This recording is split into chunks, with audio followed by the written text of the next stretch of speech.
Assalamualaikum warahmatullahi taala wabarakatuh. Bismillahirrahmanirrahim. Wa bihi nasta'in.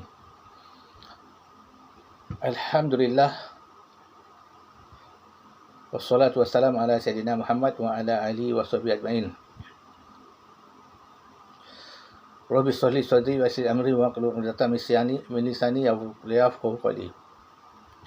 Amma ba'du. Pertama-tama kali marilah kita bersyukur kehadap Allah Subhanahu Wa Taala kerana dengan limpah kurnia kita masih lagi hidup dalam lingkungan iman, Islam dan ihsan. Dan sama-sama kita bertaubat kepada Allah Taala akan segala dosa yang telah kita lakukan, sama ada kita sedar ataupun tidak. Pada kali ini saya ingin menjabarkan secara ringkas dengan bahasa yang paling mudah tentang satu hal yang sangat penting dalam kehidupan kita, iaitu apakah hakikat pernikahan. Secara umumnya, pernikahan adalah perkongsian hidup antara seorang laki-laki dan seorang perempuan, yang akan menghasilkan satu institusi kekeluargaan. Inilah yang secara umum kita namakan pernikahan. Orang yang tidak bernikah kita tidak sebut, kita tidak iktiraf sebagai satu keluarga. Baik. Dalam Islam, pernikahan ini dia ada sistem dia, atau ada peraturan dia. Pertama bermula daripada peminangan, kemudian disahkan dengan akad, kemudian diakhiri dengan mahar ataupun mas kahwin. Ini adalah ketetapan syariat. Dan apakah pula hakikatnya? Hakikat dan syariat tidak bercerai. Jadi dalam membicarakan tentang pernikahan, ia wajib berdasarkan syariat. Kemudian dihuraikan ataupun diperdalamkan dengan pemahaman hakikat. Jika dikata hakikat pernikahan tanpa berdasarkan syariat, itu adalah satu penyelewengan ataupun kesesatan yang nyata. Baik. Bermula pernikahan itu dengan peminangan.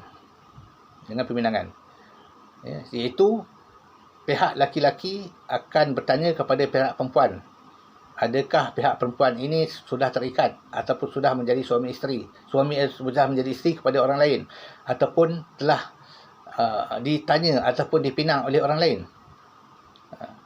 Kemudian pihak perempuan akan menyatakan si perempuan masih solo ataupun masih tidak berkahwin. Inilah hakikat akad dalam peminangan. Tetapi kita tidak sebut akad.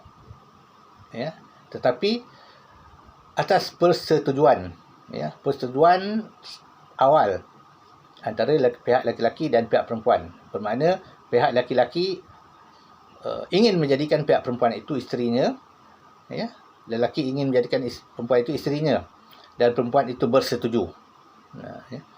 Ini yang dinamakan akad dalam peminangan, ataupun persetujuan, ataupun pengesahan. Tetapi akad ini tidak disyaratkan, tidak diwajibkan dalam bahasa tertentu, dalam tata cara tertentu. Tetapi secara umum boleh dipertanyakan, maukah engkau berkahwin dengan aku? Dijawab mahu. Ataupun maukah engkau hidup bersama aku sebagai suami isteri? Dijawab mahu. Itu akad yang umum, tetapi tidak diwajibkan dalam bahasa tertentu. Menggunakan surat pun boleh, atau menggunakan bahasa isyarat pun boleh. Baik. Kemudian peminangan ini disahkan ataupun diikat oleh satu pengharaman, iaitu perempuan yang telah dipinang itu tidak boleh atau haram dipinang oleh orang yang lain. Di sinilah duduknya hakikat peminangan. Maknanya antara laki-laki dan perempuan telah pun diikat secara awal, dengan pengharaman dipinang oleh orang yang lain.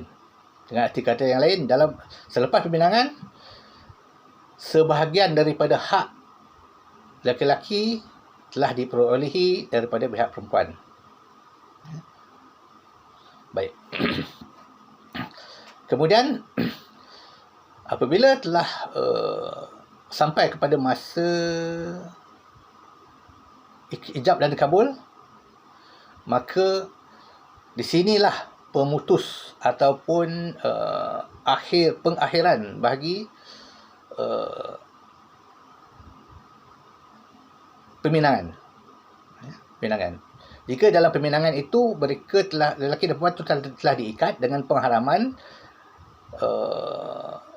orang lain untuk meminang perempuan, maka di masa akad nikah, di sinilah orang kata tentang pemutus ataupun pengakhiran atau pengesahan bagi peminangan, di mana lelaki dan perempuan yang dalam keadaan bertunang disahkan sebagai suami isteri. Apakah maksud akad? Akad itu adalah perjanjian antara laki-laki dan perempuan untuk hidup bersama. Ataupun boleh disimpulkan sebagai satu perjanjian ataupun simpulan antara zahir dan batin antara lelaki dan perempuan. Disimpulkan dalam satu akad. Seperti mana juga dengan contohnya dengan aqaidul iman, contohnya iaitu aqaidul iman itu simpulan iman. Jadi akad ini adalah satu simpulan antara laki-laki dan perempuan. Zahir dan batin berjanji untuk sehidup semati. Ibarat kata sehidup semati dalam satu institusi kekeluargaan. Baik. Dalam akad ini ada ijab dan kabul. Ada wali dan saksi, ada lelaki dan perempuan. Itu sudah pasti. Jadi ijab ini adalah satu pengesahan antara wali dengan pengantin lelaki. Dan dikabulkan, diterima oleh pihak laki-laki. Ijab tidak boleh dilakukan dengan diri sendiri. Kerana syariat Muhammad, Nabi Muhammad telah menetapkan bahawa ijab itu oleh orang yang lain, iaitu wali kepada pihak perempuan. Wali pada perempuan. Biasanya ayah. Jika ayah itu tidak mewalikan, maka diwakilkan kepada wali hakim ataupun tok naib ataupun tok gadi ataupun juru nikah. Tetapi hakikatnya bapa itu yang mengijabkan pihak lelaki ataupun menikahkan pihak lelaki dengan anaknya. Kenapa bapa yang mesti mewalikan? Kerana anaknya itu adalah daripada darah dagingnya. Maka dialah yang berhak menentukan lelaki itu adalah suami kepada anaknya. Bukan kita yang mengijabkan diri kita kepada perempuan, tidak. Kerana ada yang mengatakan ijab itu adalah diri sendiri kita kepada perempuan. Kita berkata kepada perempuan, maukah engkau menjadi isteriku? Zahir dan batin? Perempuan menjawab, mau. Kerana berdasarkan kononnya, Nabi Adam dengan Nabi Hawa tidak ada siapa yang menikahkan, tidak ada siapa yang menghijabkan. Ini satu kenyataan yang sangat salah sebagai umat Muhammad. Kerana zaman Nabi Adam, Nabi Adam, bukan Nabi Isa, minta maaf. Zaman Nabi Adam itu walinya secara hakiki ada Allah Ta'ala. Tetapi bukan cara dengan ijab dan kabul seperti kita, tidak. Itu syariat Nabi Adam. Syariat kita Nabi Muhammad adalah ijab dan kabulnya melalui wali. Jadi jangan kita nak melangkau syariat Muhammad. Kita nak menjadi umat Nabi Adam. Sedangkan kita berada dalam umat Nabi Muhammad. Baik. Apabila telah diijab, contohnya wali bagi perempuan berkata, wahai sipulan-sipulan, aku nikahkan engkau dengan anakku sekian sipulan-sipulan dengan mas kahwinnya sekian. Lihat, tengok. Ada 3 fasa di situ. Aku nikahkan engkau. Ya, dengan anakku, dengan mas kahwinnya, sekian. Maknanya wali itu, iaitu bapa si perempuan, menikahkan, mengizinkan si lelaki menjadi suami kepada anaknya. Ya. Kemudian si lelaki menerima, aku terima nikahnya. Ya. Sipulan-sipulan dengan mas kahwinnya sekian. Maknanya si lelaki menerima, ya, pengesahan ataupun ijab daripada wali pihak perempuan, bahawa perempuan itu adalah isteri kepadanya. Ya. Dengan arti kata yang lain, hakikat ijab ini adalah mengangkat hijab ajnabi antara lelaki dan perempuan. Apakah hijab ajnabi itu? Ajnabi bermaksud 2 individu, lelaki dan perempuan, yang tidak ada pertalian darah, yang diharamkan persetubuhan antara mereka. Ini hijab ajnabi. Ini maksud ajnabi. Maka pengharaman itu adalah hijab. Maka dengan lapas ijab dan kabul tadi, hijab ajnabi ini terangkat. Maka membolehkan pihak perempuan dan lelaki melakukan apa yang sepatutnya bagi suami isteri, sebagai suami isteri. Ya. Jadi nak dipaham. Inilah hakikat ijab. Ya, itu mengangkat hijab ajnabi antara lelaki dan perempuan. Maka rukun nikah ini, lelaki, perempuan, wali, saksi, ijab dan kabul adalah wajib. Tidak boleh ditinggal, tidak boleh dikatakan adat. Ya. Kerana dia adalah pengangkat, penyimpul zahir dan batin antara lelaki dan perempuan, dan mengangkat hijab ajnabi antara mereka. Jadi barang siapa mengatakan ia adat, maka pernikahannya adalah tidak sah. Dan jika ia berduduk di dalam satu rumah, mereka telah berzina. Dan anak-anak yang lahir adalah anak zina.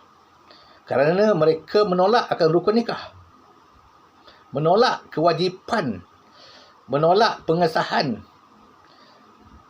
penyimpulan antara dua jiwa, dan mengangkat hijab ajnabi. Ya. Maka haram bagi mereka untuk melakukan hubungan sebagai suami isteri. Ya. Tetapi kita tidak ada was-was atau keraguan, kerana setiap pasangan di Malaysia, di umat Islam, tetap dinikahkan melalui dengan cara rukun nikah, melaksanakan rukun nikah.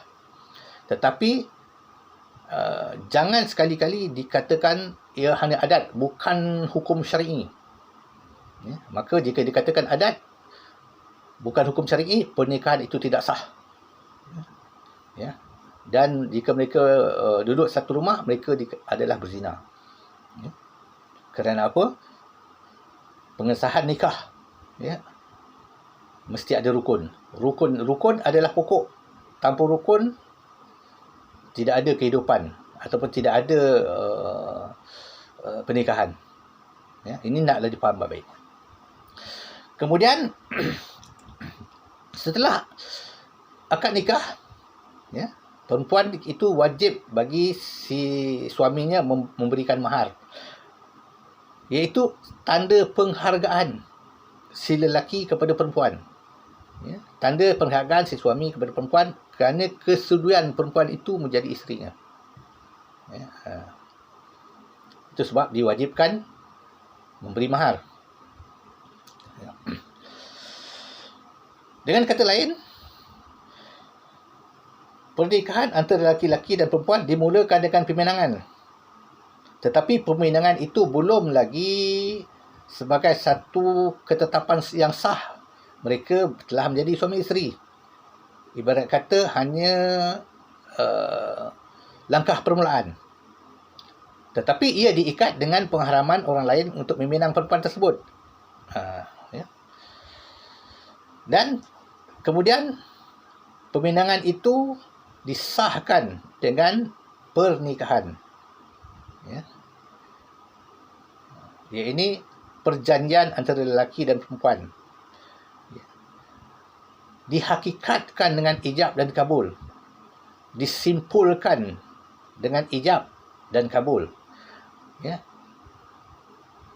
Diangkat hijab ajnabi mereka melalui ijab dan kabul. Ya. Tanpa ijab dan kabul, hijab ajnabi tidak terangkat. Jika dikata hijab dan kabul hanya adat, tidak juga terangkat hijab ajnabi, kerana hijab dan kabul adalah rukun nikah. Dan akhirnya, itu sebabnya ketika hijab dan kabul, perempuan duduk di sebelah, duduk di belakang, mendengar ijab walinya kepada bakal suaminya dan disambut oleh bakal suaminya dengan penerimaan. Perempuan mendengar. Sebagai pengesahan, ia telah menjadi isteri kepada si lelaki. Jika ia tidak menerima, ia boleh membantah. Ia boleh membantah. Perempuan boleh membantah ketika itu. Saya tidak rela menjadi isteri kepada si lelaki ini. Ya. Jadi, dengan arti kata lain, pengesahan perempuan itu menjadi isteri kepada si lelaki disahkan pada masa itu. Ya. Jika perempuan itu menolak di masa ijab dan kabul, di masa ijab, kabul tidak sah, terbatal. Ya. Ataupun kalau sebelum dikabulkan, jadi terhalang, ya, jadi terputus.